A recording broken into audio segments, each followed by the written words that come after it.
Hi, this is Ron Moorfield welcoming you to another Enjoy a Better World podcast. Today's podcast is part 5 of the Human Energy Field series. In parts 1 through 4, the nadis, the mental, emotional, and physical energy bodies, the Sushumna channel, the chakras, and the acupuncture meridians were discussed. And today we're going to talk about resonance. This is really a very simple concept, but it's at the very heart of energetic medicine. I'm sure you've heard the expression, I really resonate with that, or I really resonate with that person. Well, what exactly does that mean? Everyone understands that it means something like being simpatico, but I'm going to introduce the concept of resonance from the viewpoint of physics. So hang on to your hats, because here we go. There are really two kinds of resonance I want to focus on.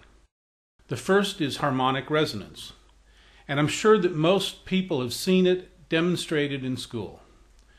Do you remember the experiment where one tuning fork is struck and starts to vibrate, and then a second identical tuning fork also begins to vibrate even though it hasn't been struck?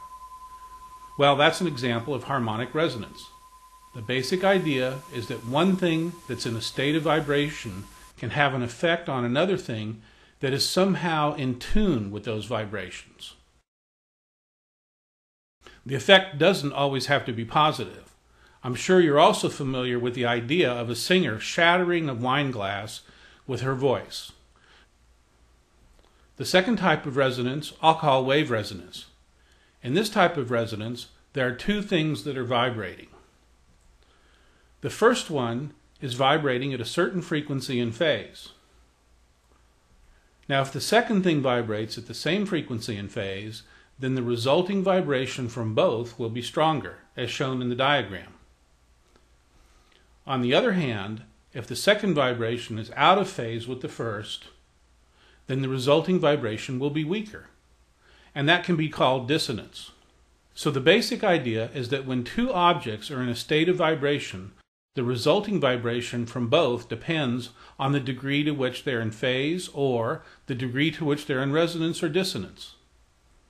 And wave-type resonance is at the heart of lasers because they create highly coherent resonant light of the same frequency.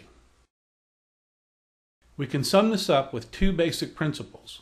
First, that one object will react to another vibrating object when it's somehow tuned to that object.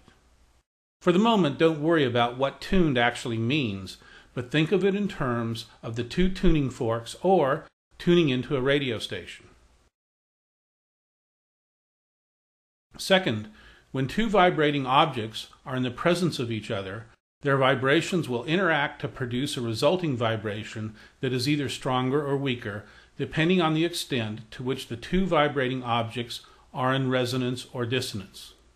These two ideas have been presented in terms of only two objects, but really the same idea can apply to hundreds or even thousands of objects or more.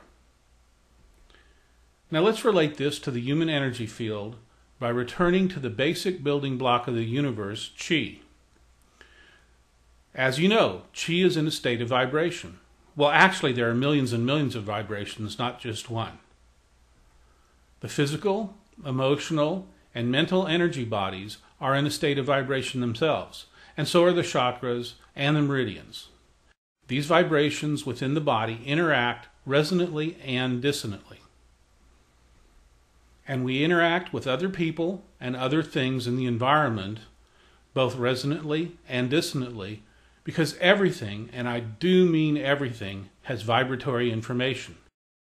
The fact is that we're not isolated beings in the universe. Instead, we're constantly interacting with everything.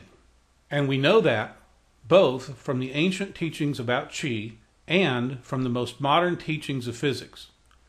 It's just a little hard for our egos to deal with. Objects in the world work through our senses to create certain patterns in our neurosystem.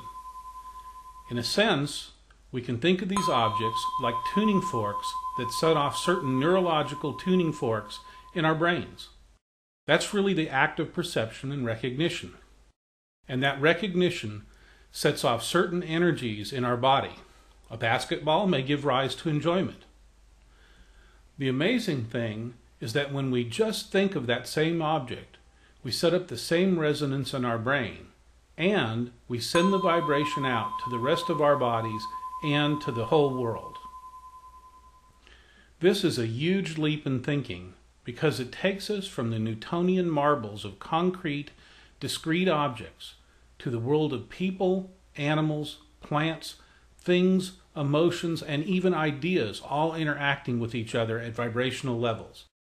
And the resonant interactions among things result in changes in the human energy field.